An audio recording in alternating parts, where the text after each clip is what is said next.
Medo, Gana Biana. Uncle Fat, you have a bit so every time upon I say, baby, she. Mangashi. Junior!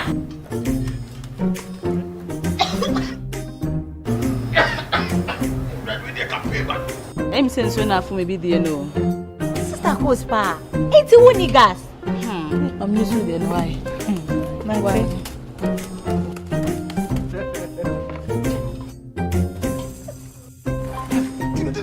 Down, Yankanawa. Ah, Sister Cos. Use gas. Gas ye fast, ye easy, ye convenient.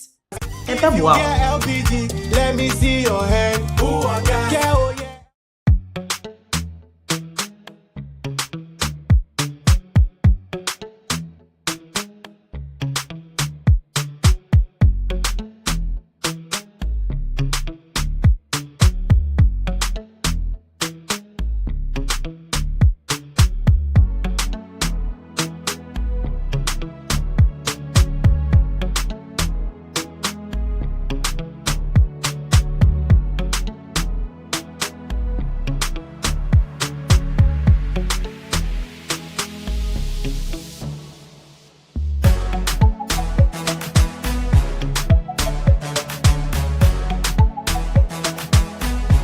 We sell gift shop, a place you can rely on.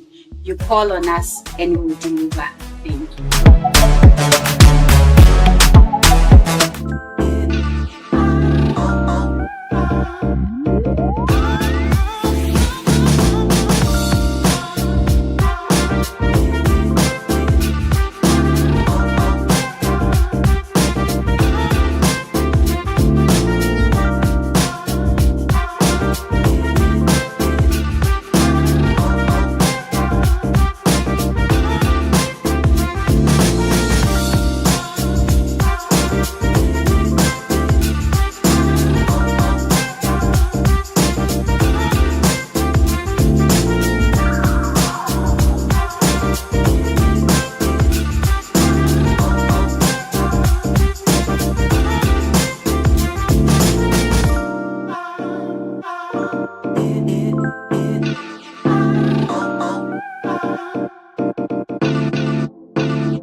Reason why I had the program way back up me, and maybe a chairman and saying, not a International Women's Day, and nothing me a gift again.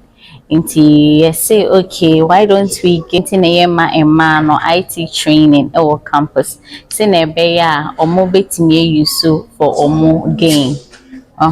Inti na yete women in IT a bar up a boot camp, a 1 week boot camp for women.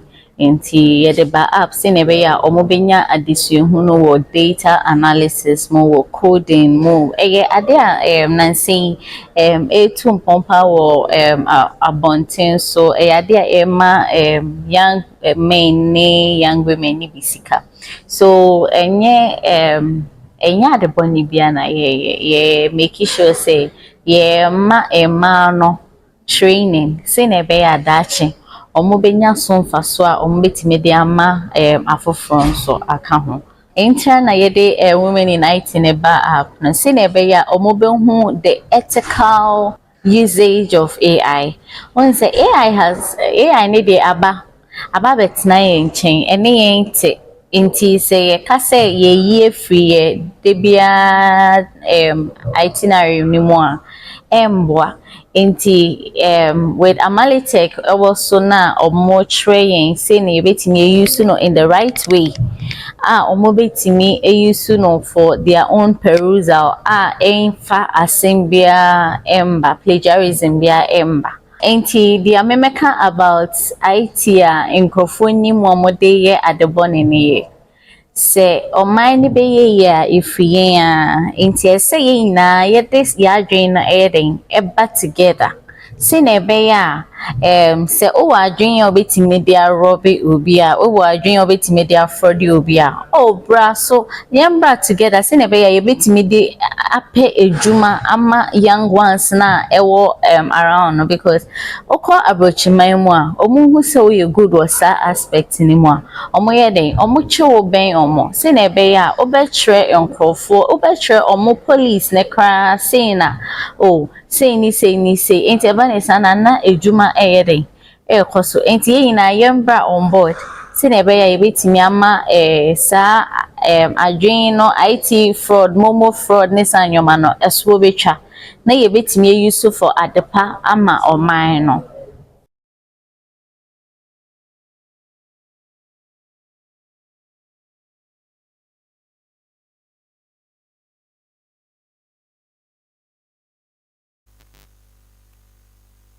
Elizabeth, yes, so akwaba ya babetwa enkomo so ewo efia say na o share video ya ye boche o sesi ya na ye ka women in tech ye technical tech meka bano computer ho nyema ICT AI abede ya woni machines ebedi nkomo ama machines na tene wo pass na o ma ya ma eno ho nkomo na yensentrefo ene Ewuraba FREDRICA DEDE oye GRASAG-NATIONal Gender Commissioner wo bono amoni ya chana samaba yene no etwetwe nkomo ewo UCC na o cheye mu training bia omoye ma emma ewo UCC na encheche emma wo mu ni nyina ne mfaso ewo so nyina na Ewuraba FREDRICA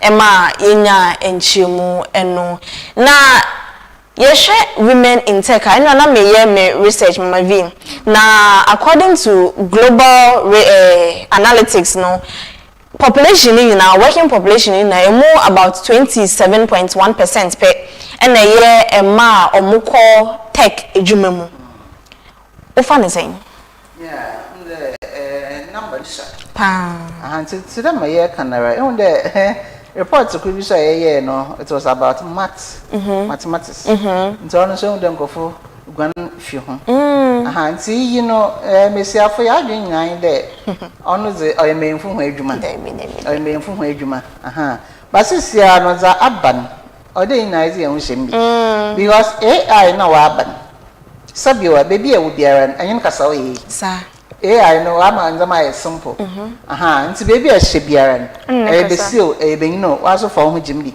obobo ma dwumadza ahuru e pede adze biara pede hu biara AI no obobo me hu sa nti oyin let na ho dey me mfombotin na woye na mesiafo ye me ye ho ye nya bi na hen percentage onko so na take ejuma ahuru no so won fa me mfom because even Eco University of Science and Technology mpa I want to woye computer science percentage no so po mesiafo no wo fom class of 200 behind Mr. 4 is a 30 is a 40 nti to them I can aye ehwenti chemnuma when the mesiafo baby ano ye wo fom nti abreeze mesiafo ye mi ayen ho yen hwemre enyim yenkoyenim because I na meka nkomo bia yin dibia oti ase nti anyi nzi nkomo na mesiafo yen ye ho yen so yen nzama akrowa memfo no wo yem yen so yen tumi yen fa yen ho hyem ye na yen ye na me ho nzama bebre o ha menwa je ho papa oh yes me yen nzama bebre ekwa bebi az be fa bia na wo fa ha na so za fa ha na aye amedam na mte bia mpeda mo try na mo hweda az no ye obe eno yen so obe the moment you try no oye be yeah Mr. One try nti AI na tech na yi na azia wa be mesiafo wo me say yen so ye bi na say ne interview no koye no AI no enye se kasa bia keke no ti ase nti wenu bo echa se o se won tena na wonsua wonsua wo but wonsua nko ade a obehu because language ana se kasa computer eti ase no enye twi ne fancy bi since then me no din komo a what na me can ase no say me can the same thing that share computer. You have to communicate well. Well when they underlined word no. You have to communicate well. Hence you no nkasa na kan kom kasa what say ase. Say you no komo mo nto wase. Sa. Now so ase me peda ye kan o da mo. Nti odo communicate well mo tase. Sa. On say first no na nsensem bebre ye wo ejuma obeye ye wo ejuma bema eye. Nti first no na ye hu say uyo oba na uyo taxi driver hey oba uyo taxi driver obi ehu bi da na akwa ya wonwade amankofo but say no it's common my treat taxi even trucks akese MMT Metro Mass yes mesafuchu even Ford or Bacano my treat Ford Bacano here yes the sechu sir azoko akra ba de bia one number po sir mu na menwa je no so I took a number no nti ebia na ye kan bibia ni wa ye beka ni say man na eye na mema eye we na and say that na make say there's a difference between gender equality and gender equity. One journey you beka say this the same thing but equality na say me oba oye bema na mum no won need to me and say me de bia wo di ebe ye no me nso me di a ebe ye pe obi nye supreme ensin obi equity no so say yes ye pede na mum ye hwe obi a na ho den na ye mfa adwuma enhye ne nsa me a meti e de ya mesiti em de ya mesi ye ketekete na ade no say what the cement 10 bags e ma Mr. Omar so a untimi for the same thing ma me no I just offer so committed suicide murder case now person when you know but metimi aswa cement ni bi me bia metimi aswa one bag metimi nswa 3 bags and yes my name is Omar Swat cement the same thing na eswa na mo meswa 1 and ono so eswa 3 and also 4 and yes we are fighting for gender equality na mo na say eju bebia na yemfa equity no so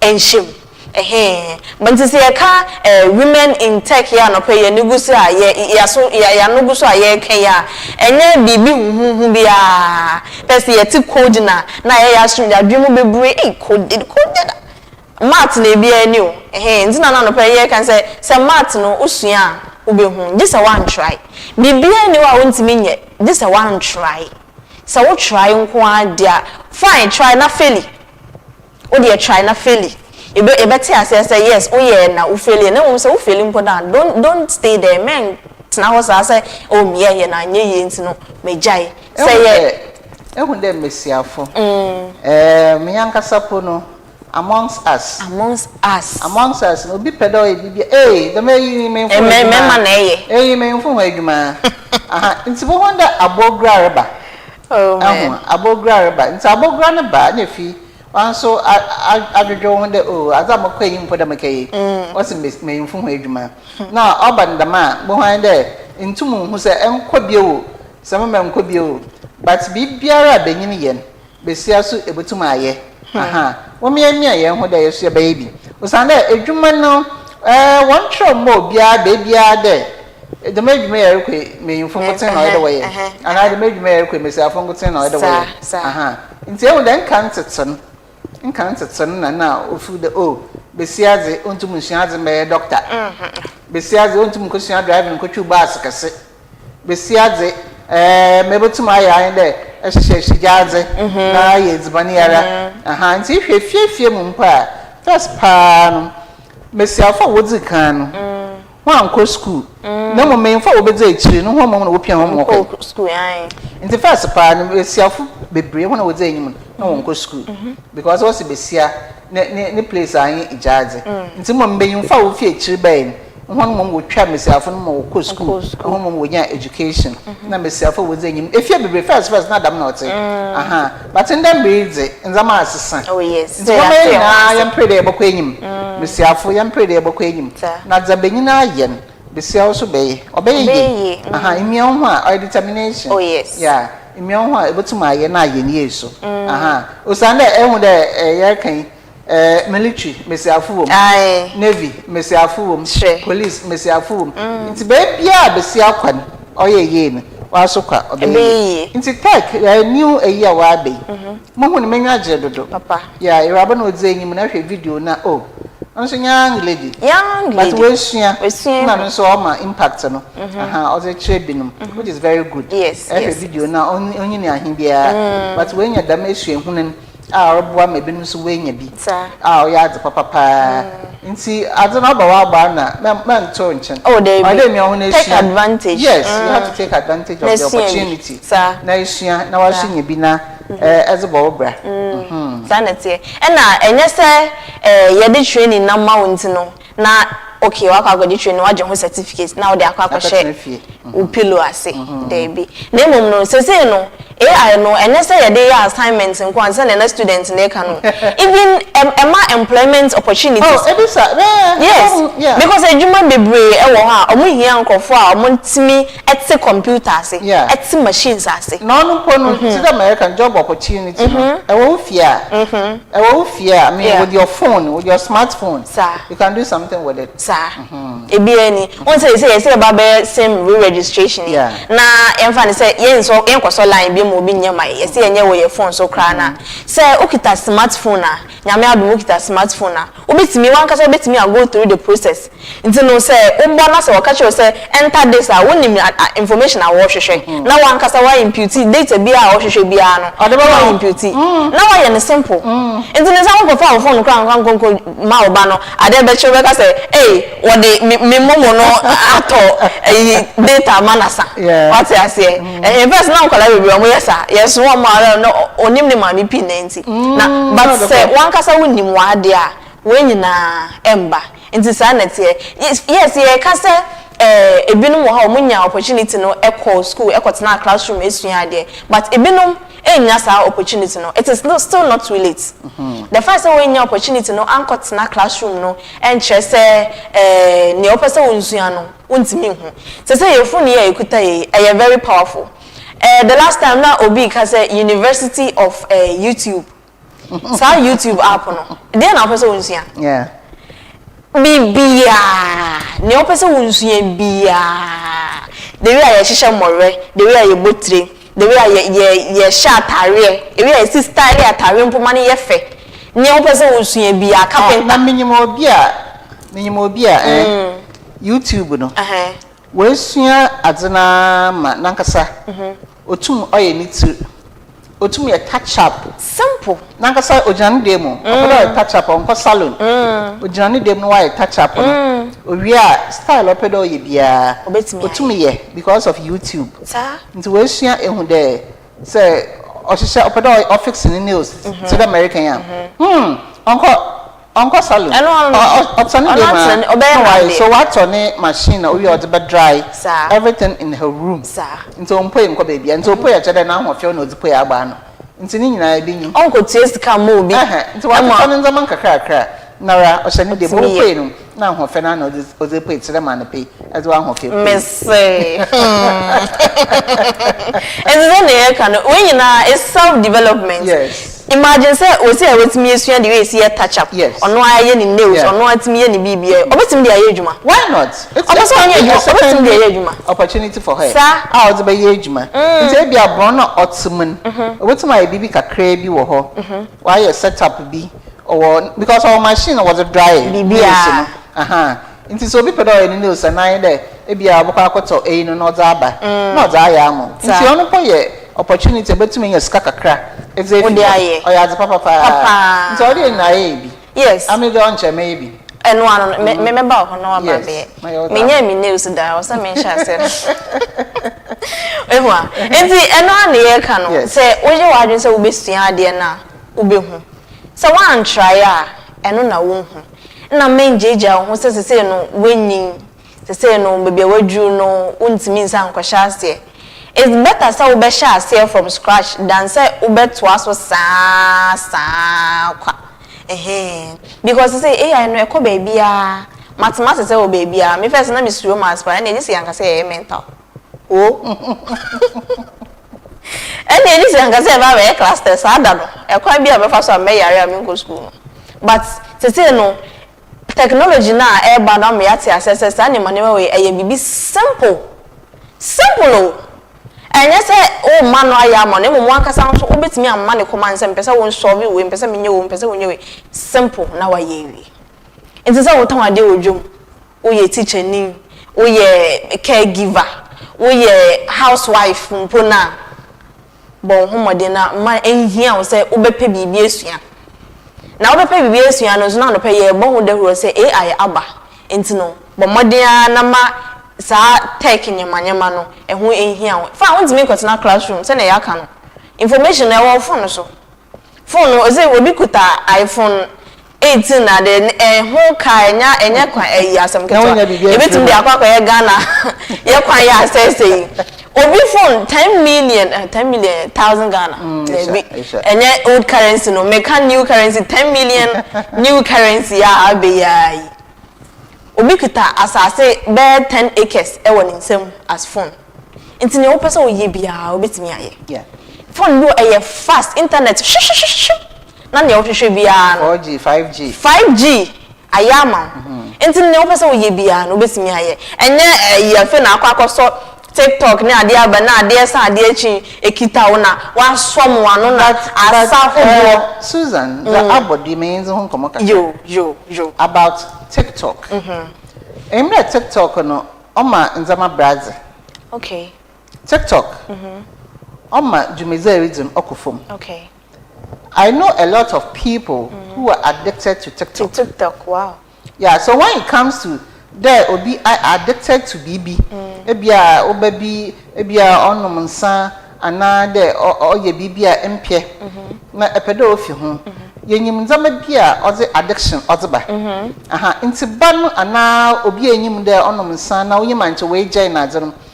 Onom there nyimpa ne addicted to the mazano, Ochel and Sana with him. And this TikTok is doing such thing. Wow. A lot of people are addicted to TikTok. Okay. Now, when you do the mazi, instead there other phone about to ho. Now what can the damage money way win? And when that TikTok is such a way that if we are maybe a bit ho, if you are maybe ho, I mean I'm hey, I'm Tanara me a TikTok. Okay. Monko ho. Yeah, me uncle probably someday even I didn't see me a TikTok na or no no. Zamu who them kofo or what TikTok no. I mean Mama V monko TikTok. Mama mention me Facebook here. Oh yes. Because me kofo be 4 and 5 Adza worrying TikTok no osan ho na echi. Aha. Into TikTok no minyim so buy do bobo you. So buy the no information wo ho ehun zama record wo ho na mbom menye addicted. Obaka wo ho. Okay.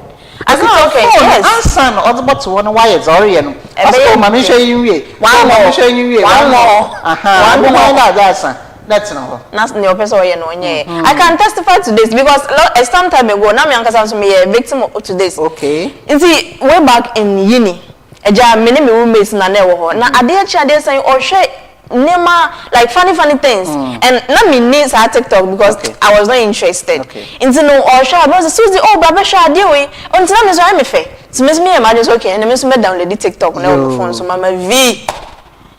And ade say meet me be a TikTok app no say me kwa shade oh many better not 3 hours later yo many better not 5 hours later so say ade potin I was say me assignment go up and me share TikTok na me say no I was say me nyana me delete ade we film phone so fast it is since level 200 compare me say me school na me use TikTok and it helped me a lot meet me ade ne say bibia your advantage and your disadvantage this one but it's up to who nipa no say obesha wo so ahohyeso no and I sometimes a problem nti say what me e show wo so say okay TikTok no me person me use for me business nti no 24/7 simple your TikTok studio your TikTok ankasa and TikTok studio nti studio no e for say obetimi post enema e wo online but ma kwa ma won share videos nti ono mom no ye eno ne ye phone no for adwuma na bibi fi ho sa na man ka tena ho the whole day there me hwe TikTok there I mean no I'm already mfa so bia ni so what's my bibi nti adan na menye obi reason come na me ka kire ne there today me yeke business avenue nti wo phone no kita won semen e botum za ye bibi sa nti TikTok ebi wo ha me fa da emi mo hradze mankofo ana de misiesie fie na sabiwa minya bibi kakra mo ze hwamo ho na mo ze hwamo ba nti dam dwumedi na edzi no Yebetum na ye twa video. Na is that to TikTok. Sa. Information na ka ho. No that. Nti obi hia bia won number ka ho. Na wa na ekezi dam dwuma na aman. Sabiwa oboti okona enya bibi atwedzi manezi. Sanda eboto data no. Na that TikTok throughout the day. That's na fa akwa. Enya bibi amfim ono momze. Ekom de no kra on. Ono mfado David. Nti mo me fanya business. Na obi hu de osumesi dam dwuma na odzi no ha. Nti na number da ho mam pen service am friend. Na ombra no ombe mam na wankasa so nyamfa so fim. Yes. Yeah, can say so na yen kan share your students na omo school no mo use smartphones na TikTok ai na say ya no timu say enema bi a students bi e de phone no ye no enye kra obehwe na the dormitory na was set camera ene atope ko happen obebuni na owiwa no posti at internet say mama you feel say the internet does not forget. Yeah. Bibia obe posti e online no and delete o. It will come back to you. Now imagine that chain who person will stand for member of parliament for constituency. They say that now abano we a nice person is what's stand we need to ade hu vision. Who person will constituency now constituency in tumpon but obi ba kwa hwehwem obasan we chi. It will bring you down straight away. And no say how dey we nya beto abonte say na nipa na o person o medi MP no po na hwe ne oye. And no one unya chance ni biem. Make I way back in UCC, girl be an person understanding for SRC president. She was the first female to ever contest that. On no chimpo another female mpaba.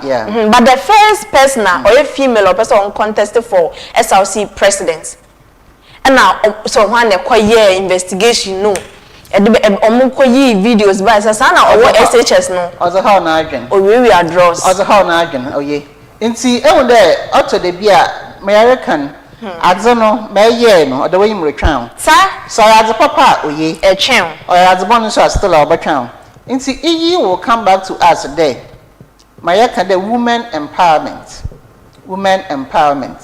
ebe na adze fofor na besia wankasa wo ha ebotum za aba na waboa awo na webusia nti women empowerment so ya adze ohia papa nti say besia ment na hoda mara Osande nya bronyi edwuma ngotin na oye edwuma am the papers ni bi ba me yeka ho asem de besia biara iye bibia obeyi enhancement na wa de na emizi de mazi me den ma ye me den ma women empowerment no ohia papa de ye bobo hen no ho besiafo bebia ye wo biara no ye mpre de ye bobo yen ko besia ehu na ma ye nye za wo frɛ no ye pull her down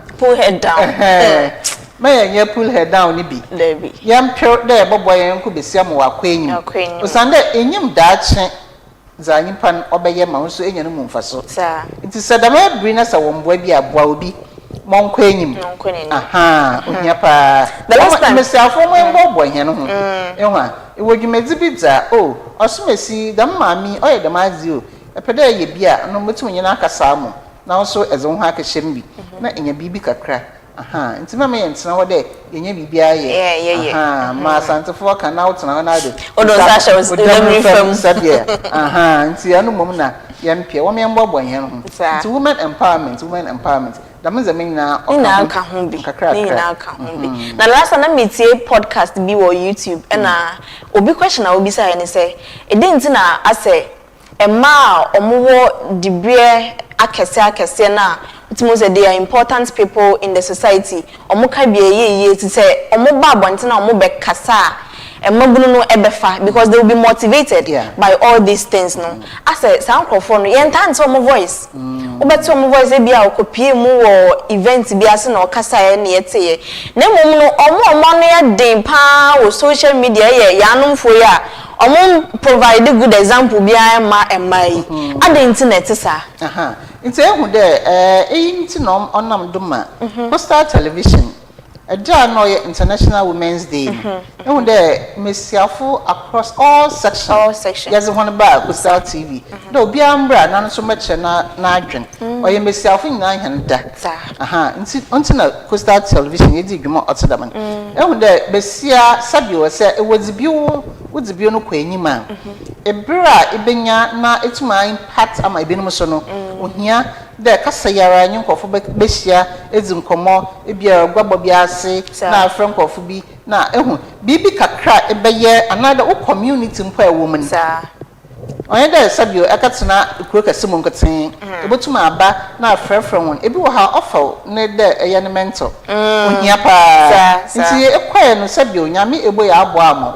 ma wozi ayeye ya eba bebi e wona o mesafo wo hina ana wo secondary school bi o community ni mu abada kuru bi na aba na nyi wona abehye mosima ehya asimpo na nyame na adum edu bebi obi do fa esuadze wo no no me peda me yet today sister mami dam na ote nti nyan de bia ye be hye bebi aye won koten yempo ya aba no yempo ya aba no bebi e wo bia henzi bi wo enyima sabio obi a hya ase if you number 1 nti baby edu ne kwa na abua nti the dam za already old girls old boys atin the no so boa pa ne fa baby obua pa nyo nti mo fra na sabi student na wo ho ne ya kwa na ya aban obaka de madami okọ school ha no me miam ho na ma yet do no nti no so ya za obua papa na ebia asori mu nso penyimfu bi wo ho a okwae wedu onya dzibi bia aba community asoro ho da mo kweside ye pede anyi mesafo wo hina ajia na bia mo hon talk bi ana mo bi afa resource person bi mo mo hon talk about mesafo hen zama bebre a wo ye ho ya nti obi bodwen da mami no chede no fi ha fine na me yet do ono na nyimpa no abafra no so wenya na we shiade na we du enyim nti ya za ohia papa na ebutumi akọ ya aba nchu ni aboboa ehwo na wo community no mo yes mama bi no anu aka no nti moving on from time to time no ebi ana we a very busy person untimi enya time all the time kra na ebi one Sunday bi obekọ asori no only empaying for doing command bit me organizing say as well say women fellowship youth wing na dey nyina wo you get them what me share experience na there to other people no mo so esua from you so ye boa ye ho ne sa na ebe boa ma obi bia nso etumpon e de emesiafo ye wo asudi kase ye dinu wo fie besia bi e wo fie especially say besia na ye adwuma so kan ho a sorry na pa o de hwe e ba tana e hwe mo frame wo ko school esiesie fie yin na ye ko adwuma that dey roko osoroko na mo o da wo ba esan be ye dziban ma fie no enwure obi aso nya bi di nti mesiafo yin ye bre pa nti obi se de obama na ye aye housewife na da masam ne be yin also be my housewife na wetua na ka obetia na ka na besia oye adwuma okay na also nje nti say adwuma na wetua 3000 na ne kunu se on ze onje no ntine fi ona ankasa betia na 4000 okay nti dakwer na besia no wose no maame yer nti okọ na wakọhwe na waba na okọ no maame ne yer ba no na oye kakra nti ozi 3 days now the 3 days now a friend you the man them from crazy 6 na crazy 4 into a friend the man now by time na eba na actually ka dey kwa ba na yi na azin into now them 3 days na benyi no ona mo from into no so oje casual leave no the tin afie na o share mo friend na fie nsiesie na azin na eye ne be no obi baka dey o play cards na number no waye ni okay no the channel say na sana housewife numpo on that phone into channel actually if you pop be to account no sana ye dwuma ka sokra ne na o ye dada no nti easy mesiafo ofi da mo time no I want promotion yes obu mesiafo papa se mesiafo brankasa na 3 days pe na o de casual leave na o de tena fie oh the son mesiafo bre nti se abana adwuma so ka ho a you can see brankasa nti o sisi a ono de odibu ama mesiafo papa de mesiafo wo fam ankasa because mesia sorry ntem papa no the last wo fie bia because order to tunzama asana akada so sorry so gidi kra nti odibu ama mesiafo papa I'll share ne that experience no. On you share na say who there. Onyaza other folk there. Nti onyaza. Wow. I was saying memory na experience we bi. At least ono yetia 1 week no. Shadama ni leave. Say one kasa so o fa niema fie niema no one kasa wo ye bi. Obi hu say nyame yodo. Bro. Yes. Oh yeah, you feel. Abeye ban, ebe keep fie na time. And wofo no po muso mo ho adwuma ye dem po say mpin for. Yes, it's true. It's wonderful. Wow. Nyame mbo ye nyina. Yes. No she ye nyina de. It's myself why yaze. It's because everyone in the household order want to make sure the baby are there. Aye. Into na say be sorry there. Na wo address there. Oh yeah, cry. Nyame ne yeboafo. Nyame ne yeboafo na on say ye kan nso na ye kan encouragement. Yes. Na ye dey ma. Yes. So your by yes, anyone does. But I was say won show won cry. Na won show won den. Na sa no na beboa wo. Na wo bo ho modern so na wan kasa so unya adwuma bi a wo ya. And also so it goes a long way. Yeah. It goes a long way. Say ebeboa wan kasa with your personal development. Ntini nyina eka ho. Na bi foforo bi wo ho ya de beto aso. The sisiaze kakra yebotumi aka afa hwan de besia benyini ya oyeye waso ya obeye. Nti besia membu ho abofia de iyi ono oyememfo no woye. This year baby ye dream. AI mpa wa abaka ho mpoze. Nzama numu agwa mo. Emu aye fofo. Nzama numu agwa mo bia. Nti bibiara ejesu enwa do de epede yen. Mia ho na ye. Obeye. Membu ho abofia. Menka de na me yi mo kwamede no aye. Pe na ye. Obeye. Usane wa mbo nimpa adibia ma ide eyi kotin na order ye wankasa so botuma ye bi obia ya oyeye nti shawo hu kran shawo hu kran na what determination botuma ye ma ye usane ebe no orko na emom nzama so sesa enyeme sesa nzama sesa wa so sesa ho na hwede nda manzi ya wa be iya ma so me try iya mokwenyim menyim pemfo bezum kom me peda me ye dey ni na ehye ho nkran na ebutuma ye ma wa ye nti mesiafo inde ye hye ye nyayo ngende woman to woman inde wukude ye dedicate ma mesiafo nyina na ye da ho so Ghana man tim ye da ho Ghana man tim nti ma honzi dey oye raba bi ne shop Watina collection opposite snit nti apia honzi bia da ya afadzi biara ko be biara ekọ ha tina obesesi kama obomo bi ma ezako nti anapei woman to woman nkoma ye bezi ya hye mesafo nkwan ya rawe hyem de zaya kan yebenya ababia fim na ezabo yanbra na crochet maze kan wan sana ya ma sponsors abem wonder me shas me catch them here down kakra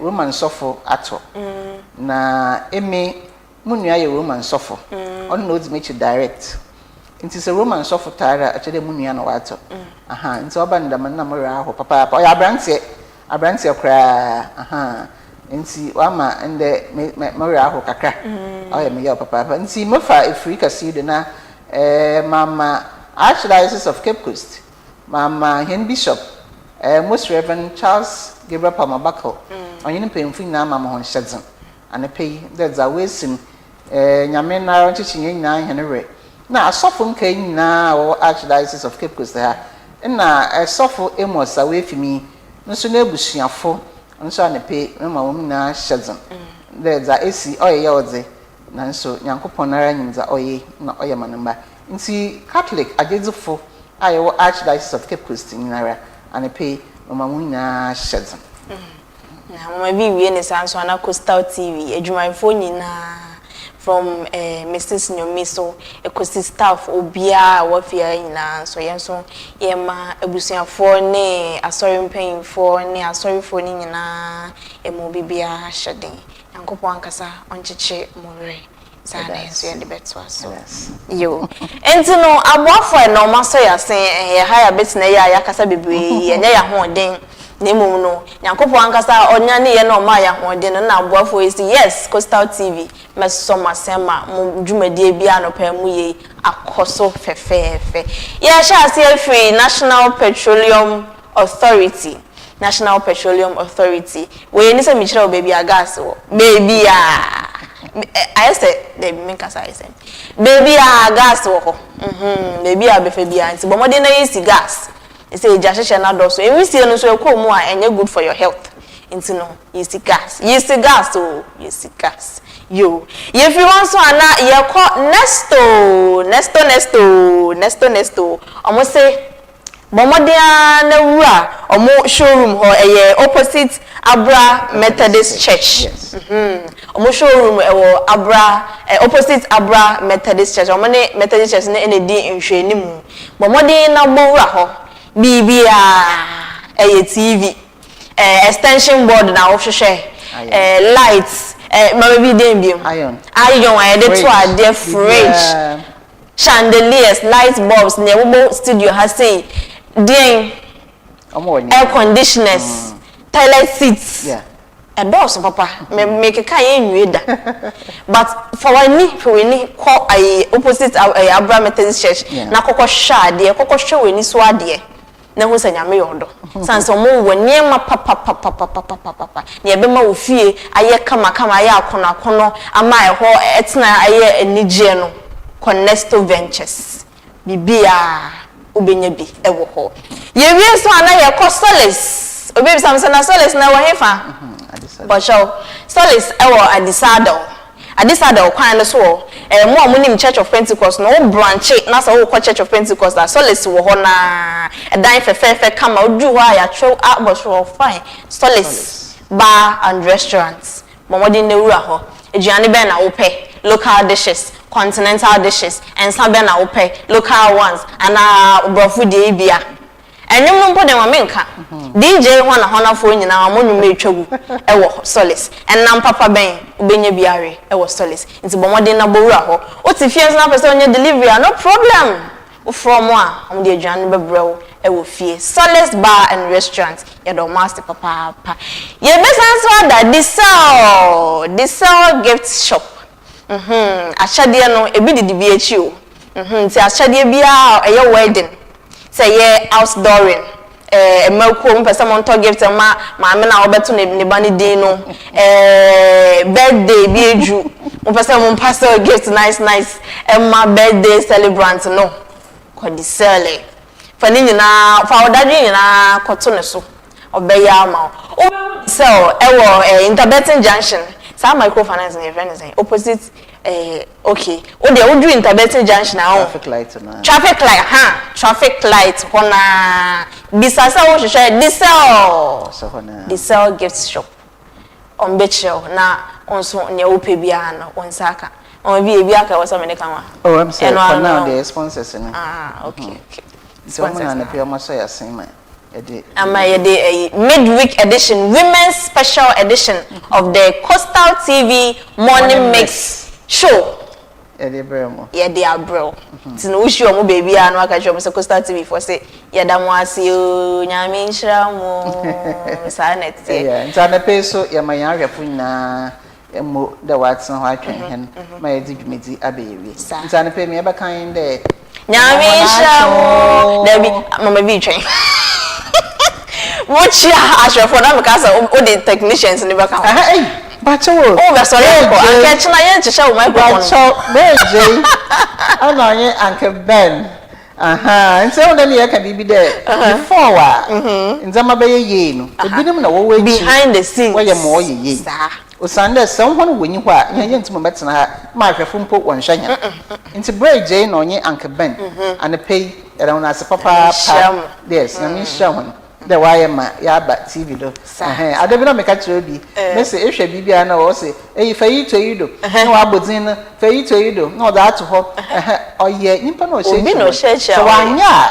mo kan na ombado nti won ye bon abado papa abi na wetum wo hyehyɛ ma ebedi dwuma otedam anape bia na me hye mo papa anka ma me bi be sorry abra wo mbo ni di but on the me sorry abra wo mbo ni di edi po acha me a wo hu enimi me ho ayefefefe Maybe ka say ne necklace no by Tina collection. But also my hairstyle is by Susie Collections.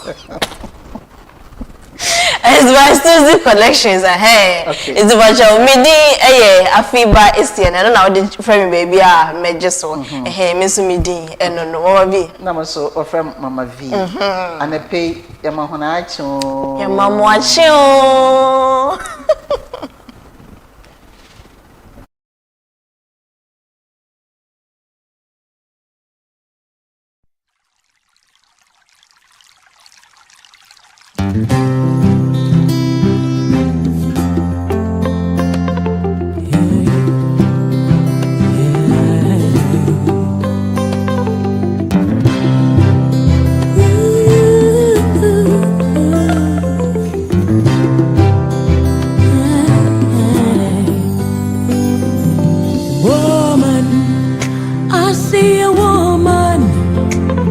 Every day in the mirror I see a woman, and every time I look in mama I see that woman, a wonderful woman, an African woman, mother of nature, beautiful woman, beautiful woman.